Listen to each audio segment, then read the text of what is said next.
Hello everyone and welcome back to our YouTube channel Savvy Forensics. So friends, आज के इस video में हम बात करने वाले हैं डेथ इन्वेस्टिगेशन के फोर्थ पार्ट पर, जहां पर हम डिस्कस करेंगे साइंस ऑफ डेथ के बारे में। और आज के इस वीडियो में साइन ऑफ डेथ में हम बात करने वाले हैं अर्ली चेंजेस के बारे में।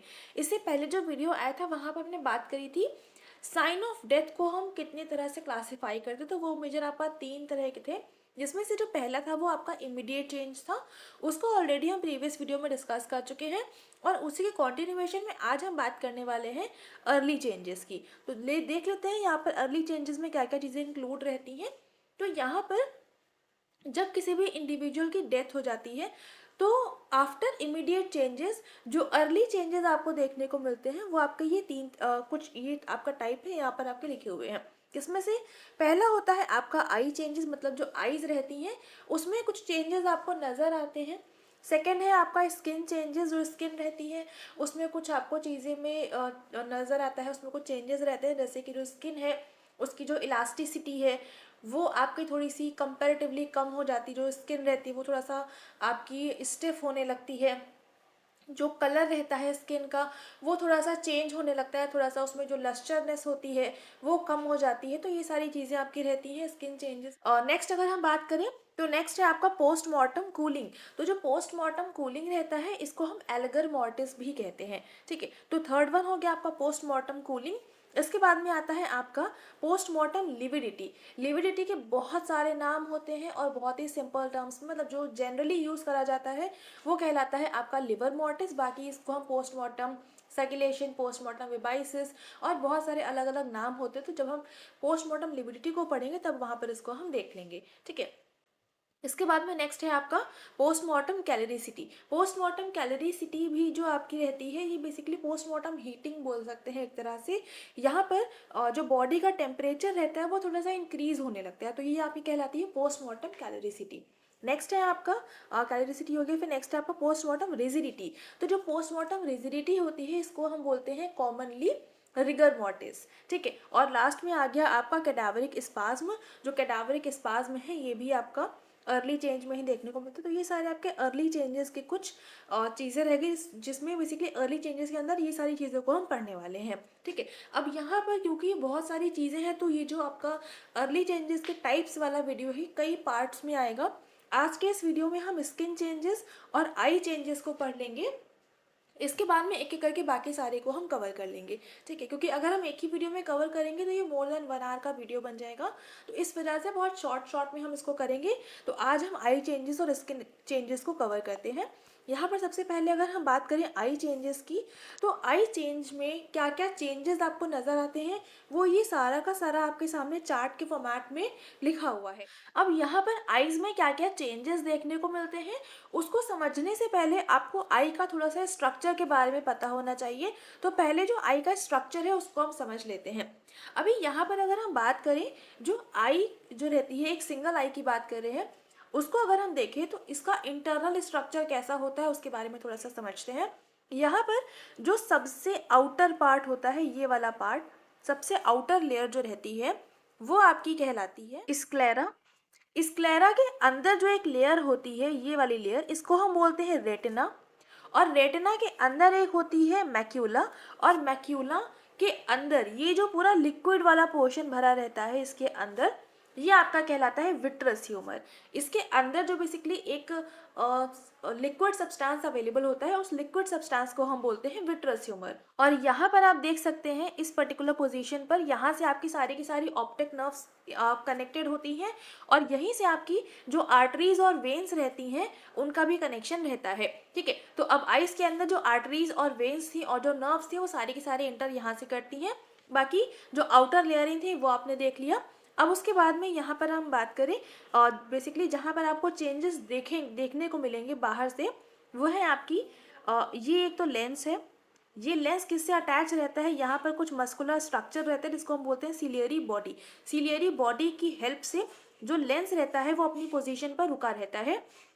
उसके बाद में जो आपका लेंस रहता है उसके बाहर कुछ इस तरह से ये जो आपकी लेयर्स देखने को, मैं एक बार क्लियर करूँ तो आपको समझ में आए थोड़ा सा, ये वाला जो पोर्शन है ये वाला, ये कहलाता है आपका आइरिस।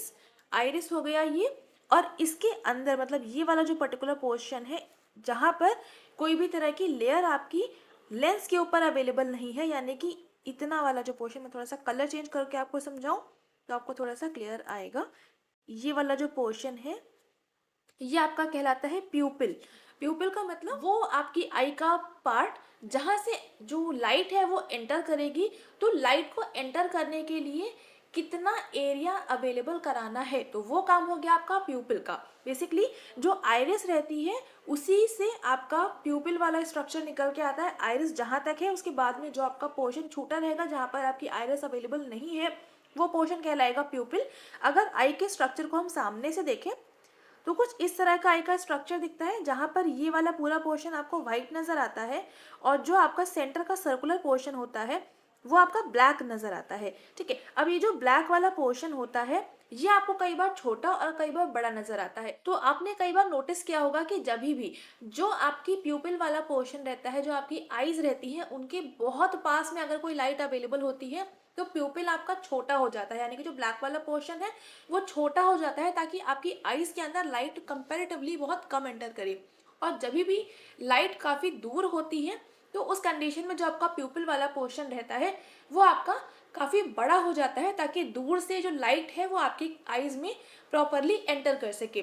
तो ये चीज़ रहती है आपका, बेसिकली प्यूपिल का ये काम हो गया। उसके बाद में जो कॉर्निया रहता है, कॉर्निया एक तरह का आउटर स्ट्रक्चर रहता है, एक बहुत ही पतली सी लेयर होती है। वो लेयर जो कि आपकी आईज का बिल्कुल बाहर का हिस्सा होता है, जिसका कांटेक्ट जो इन्वायरमेंट रहता है उसके साथ में होता है, तो वो पोर्शन हो गया आपका कॉर्निया।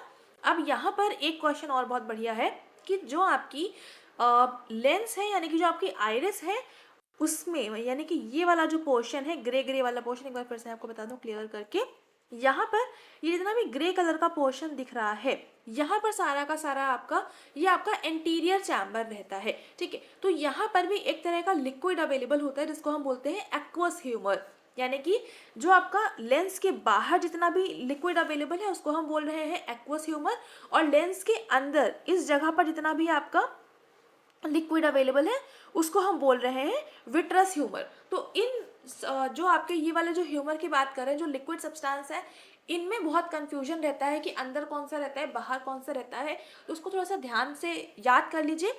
आइस के अंदर यानी कि लेंस के अंदर वाले पोर्शन पे विट्रस ह्यूमर है, लेंस के बाहर वाले पोर्शन पे आपका जो आपका एक्वस ह्यूमर अवेलेबल होता है।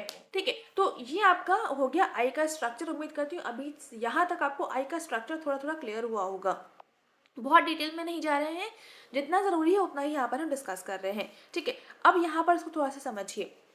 Loss of corneal reflex, corneal reflex का क्या मतलब है? जो हम बात कर रहे थे कॉर्निया की, आपका आई का वो पार्ट जो कि इन्वायरमेंट कॉन्टैक्ट में होता है, तो वो जो कॉर्निया वाला पार्ट रहता है उसमें किसी भी तरह का कोई भी रिफ्लेक्शन, कोई भी तरह का मूवमेंट आपको ना दिखना, वो आपका कहलाता है लॉस ऑफ कॉर्नियल रिफ्लेक्स, यानी कि कॉर्निया में कोई भी तरह का रिफ्लेक्शन नहीं होना। ये चीज़ आपकी डेथ के बाद में ऑब्जर्व करी जाती है, और जब भी कोमा के केसेस रहते हैं वहाँ पर भी ये चीज़ आपको देखने को मिलती है। नेक्स्ट है आपका कॉर्निया जो रहती है वो ओपेक होने लगती है, यानी कि वो हल्की सी ब्लरी सी होने लगती है आफ्टर डेथ, तो ये चेंज भी आपको देखने को मिलता है। और इसके अलावा आफ्टर मतलब जो डेथ की कंडीशन से पहले कुछ ऐसी कंडीशंस रहती हैं जहाँ पर ये चीज़ आपको देखने को मिलता है, जैसे कि यूरेमिया हो गया, कॉलरा हो गया, या फिर नार्कोटिक पॉइजनिंग। इन सभी तरह की पॉइजनिंग के केसेस में भी ये चीज़ आपको देखने को मिलती है। और जब भी जो आपकी कॉर्निया में जो ग्लिस्टनिंग अपीयरेंस रहती है वो आफ्टर डेथ भी बनी रहती है, यानी कि कॉर्निया पूरी तरह से ट्रांसपेरेंट रहती है, उसमें कोई भी तरह का ब्लरीनेस नहीं आती, कोई भी तरह का डिमनेस नहीं आती है। वो भी कुछ केसेस रहते हैं जहाँ पर आपको नहीं देखने को मिलता है, तो वो हो गया आपका कार्बन मोनोऑक्साइड, हाइड्रोजन साइनाइड, या फिर डेथ फ्रॉम एपोप्लेक्सी। तो इन तीन वजह से मतलब ये कुछ आपकी कंडीशंस हैं जिन कंडीशन में अगर किसी इंडिविजुअल की डेथ होती है तो वहाँ पर उनकी जो कॉर्निया रहती है वो ओपेक नहीं होती है, बट इन जनरल केसेस जो कॉर्निया रहती है वो ओपेक हो जाती है। उसके अलावा जो आई बॉल है, आई बॉल का मतलब जो अभी हम आई का स्ट्रक्चर समझ रहे थे, तो एक आई का जो पूरा स्ट्रक्चर रहता है उसको हम आई बॉल कहते हैं, क्योंकि आई जो रहती है एक आपकी बॉल टाइप स्ट्रक्चर होता है तो उस आई बॉल में जो फ्लैसिडिटी होती है, उसमें जो मूवमेंट होता है, जो उसमें टेंशन मतलब जो आपका फोकस करने की पावर होती है, वो सारी की सारी ख़त्म हो जाती हैं। तो वो चीज़ आपको चेंज में नज़र आएगा। बाकी प्यूपिलरी चेंजेस जैसे कि मैंने बताया, जो आपका प्यूपिल होता है वो कॉन्ट्रैक्ट या डायलेट करता है, ताकि जो कितनी लाइट आपकी आइज़ के अंदर एंटर करनी है उस चीज़ पर फोकस किया जा सके। वो चीज़ भी आपकी पूरी तरह से आफ्टर डेथ ख़त्म हो जाती है। तो ये चीज़ आपकी बहुत बढ़िया चेंज रहता है। बाकी इसको टॉर्च वगैरह का यूज़ करके आप इसको एग्जामिन कर सकते हो कि चेंजेस हो रहे हैं कि नहीं हो रहे हैं। उसके अलावा जो विट्रस ह्यूमर होता है, विट्रस ह्यूमर जो मैंने अभी बताया था, आपका लेंस के अंदर वाला जो सब्सटेंस भरा होता है, लिक्विड सब्सटेंस, इसको हम विट्रस ह्यूमर बोलते हैं। उसमें जो पोटेशियम रहता है, पोटेशियम एक तरह का केमिकल है, केमिकल सब्सटेंस है, तो उसका इंक्रीमेंट होने लगता है। विट्रस ह्यूमर में जो पोटेशियम रहता है वो इंक्रीज करने लगता है आफ्टर डेथ, और जो सोडियम आयन और क्लोराइड आयन अवेलेबल होता है उसकी कंसेंट्रेशन कम होने लगती है।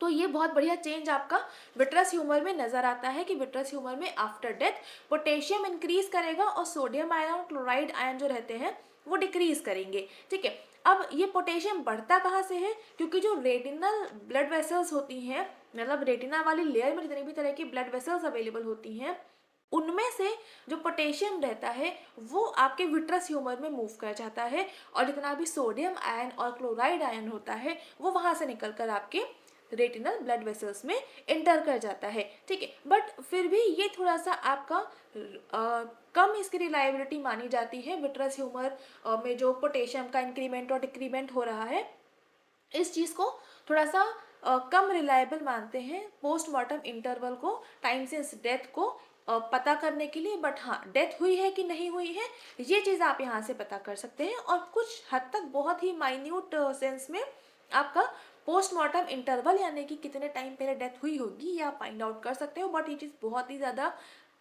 लेस रिलायबल है, बहुत ही कम कंडीशंस में आपको ये चीज़ देखने को मिलती है। ठीक है, अब इसके बाद में हो गया आपका जो रेटिनल वैस्कुलर चेंजेस हैं, यानी कि जो रेटिना में आपका ब्लड वेसल्स होती हैं उसमें क्या चेंजेस देखने को मिलता है। तो बेसिकली रेटिनल ब्लड वेसल्स जो होती हैं उसमें ट्रकिंग देखने को मिलती है, trucking of blood. Trucking of blood का मतलब है ये आपकी आई के अंदर कोई वेसल अवेलेबल है और उसमें जो ब्लड है कुछ इस तरह से पैचेस के फॉर्मेट में, कुछ इस तरह से, यहाँ पर ब्लड कलेक्ट है, यहाँ पर खाली स्पेस है, यहाँ पर ब्लड कलेक्ट है, यहाँ पर खाली स्पेस है, यहाँ पर ब्लड कलेक्ट है, फिर आगे आपका खाली स्पेस है। तो इस तरह से एक रेल रोडिंग बन जाती है जहाँ पर बीच बीच में ब्लैंक बन जाते हैं, और ये जो चेंज रहता है ये आपको आइज के बाहर से ही देखने को मिलता है। इसका मतलब होता है कि जो ब्लड का फ्लो है वो प्रॉपर तरह से नहीं हो पा रहा है, जिसकी वजह से ब्लड की बीच बीच में ब्रेकेज हो गया है और थोड़े थोड़े पैचेस के फॉर्मेट में वो आपको नजर आता है। और इस तरह के स्ट्रक्चर को हम बोलते हैं ट्रकिंग ऑफ ब्लड। मतलब ये जो फिनोमिना होता है इस चीज़ को हम बोलते हैं ट्रकिंग ऑफ ब्लड। ठीक है, सो उम्मीद करती हूँ यहाँ तक आपको इतना समझ में आया होगा।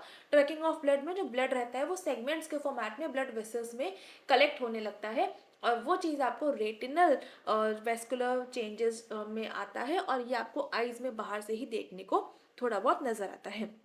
उसके अलावा एक कंडीशन और आती है टेकिनॉयर। इसमें क्या रहता है, जो स्क्लेरा का एक्सपोज्ड पार्ट होता है वो थोड़ा सा उसमें ब्राउनिश डिस्कलरेशन आने लगता है। स्क्लेरा का जो एक्सपोज्ड पार्ट होता है जो कि आप बाहर से देख सकते हो वो हल्का सा ब्राउनिश होने लगता है। स्क्लेरा क्या था वो अभी हमने इस डायग्राम में देखा था, उम्मीद करती हूँ आपको याद होगा। स्क्लेरा आपका आउटर पार्ट था आपकी आइज का। ठीक है, ये इतना हो गया आपका आई चेंजेस में। उम्मीद करती हूँ आई चेंजेस में क्या क्या चेंजेस आपको चेक करने होते हैं और जो कि अर्ली चेंजेस का पार्ट होता है वो क्या क्या रहता है आपको समझ में आया होगा। नेक्स्ट है आपका यहाँ पर स्किन चेंजेस। स्किन चेंजेस में आपको ऑलरेडी बता चुकी हूँ, जो स्किन की इलास्टिसिटी होती है वो ख़त्म हो जाती है, जो कि प्रिवेंट करता है अगर डेथ के बाद में कोई भी बॉडी पे इंजरी कॉज करी गई है, चाकू मारा गया है, कोई भी और तरह का वेपन का यूज़ करा गया है उस पर इंजरी कॉज करने के लिए, तो वो जो वुंड रहते हैं यानी कि जो पोस्टमार्टम वुंड्स रहते हैं उसमें कोई भी तरह का हीलिंग आपको देखने को नहीं मिलेगी। मतलब कि अगर आफ्टर डेथ किसी ने किसी को कुछ वेपन से मारा है, हिट किया है, तो उस कंडीशन में वेपन से जो भी इंजरी कॉज हुई है वो एज इट इज़ वैसे ही रहेगी, कोई भी उसमें एक्स्ट्रा स्किन में स्ट्रेचिंग या ऐसा कुछ देखने को नहीं मिलेगा। और क्योंकि आफ्टर डेथ मारा है तो जैसे कि ब्लड की क्लॉटिंग देखने को मिलने लगती है अगर बॉडी लिविंग है उस कंडीशन में, तो ये चीज़ आपको यहाँ पर नहीं देखने को मिलेगा क्योंकि यहाँ पर बॉडी लिविंग नहीं है, तो ब्लड क्लॉटिंग जैसी कोई भी चीज़ यहाँ पर आपको देखने को नहीं मिलेगी और हीलिंग वाली कंडीशन भी आपको नहीं देखने को मिलेगी। नेक्स्ट है कलर चेंजेस, जैसे कि मैंने बताया था आपको पहले ही, जो स्किन रहता है वो हल्का सा पेल कलर होने लगता है, लस्टरलेस होने लगती है और एशी वाइट होने लगती है। बाकी जो लिप्स रहते हैं उसमें भी कुछ चेंजेस नज़र आते हैं, जैसे कि वो हल्का सा ब्राउनिश हो जाते हैं, थोड़ा सा हार्ड हो जाते हैं ड्राइनेस की वजह से। तो ये सारे कुछ आपके स्किन चेंजेस देखने को मिलते हैं। उम्मीद करती हूँ आपको आई चेंजेस और स्किन चेंजेस अच्छे से समझ में आ गया होगा। इसके बाद में हम बात करेंगे जो आपका पोस्टमार्टम कूलिंग है, लिविडिटी है, कैलोरिसिटी है, रिजिडिटी है, ये सारी चीज़ों के बारे में एक एक करके अगले वीडियो में हम डिस्कस करेंगे। अभी यहाँ पर इस वीडियो को करते हैं एंड। कोई डाउट है तो आप कमेंट सेक्शन में लिख सकते हैं, बाकी हमारा व्हाट्सएप नंबर भी है तो वहाँ पर भी आप क्वेश्चन पूछ सकते हैं। व्हाट्सएप नंबर मैं लिख देती हूँ, अगर कोई भी आपको डाउट रहेगा तो आप वहाँ पर हमसे क्वेश्चन कर सकते हैं। ठीक है, 8604129421 ये नंबर है। अगर कोई क्वेश्चन है तो यहाँ पर आप क्वेरी रेज कर सकते हैं। बाकी और भी चीज़ें अवेलेबल हैं, व्हाट्सएप है, वेबसाइट है, ईमेल आईडी है, तो जो भी आपको सूटेबल लगे वो आप यूज़ कर सकते हैं। और अगर वीडियो पसंद आ रहा है तो उसको लाइक ज़रूर से कर दीजिएगा, अपने फ्रेंड्स के साथ में शेयर कर देंगे ताकि उन तक भी क्वालिटी कंटेंट पहुंच सके। चैनल पर नए हैं तो चैनल को सब्सक्राइब ज़रूर से कर लेंगे, बेल आइकन प्रेस कर लेंगे for daily updates. And thank you so much for joining me here.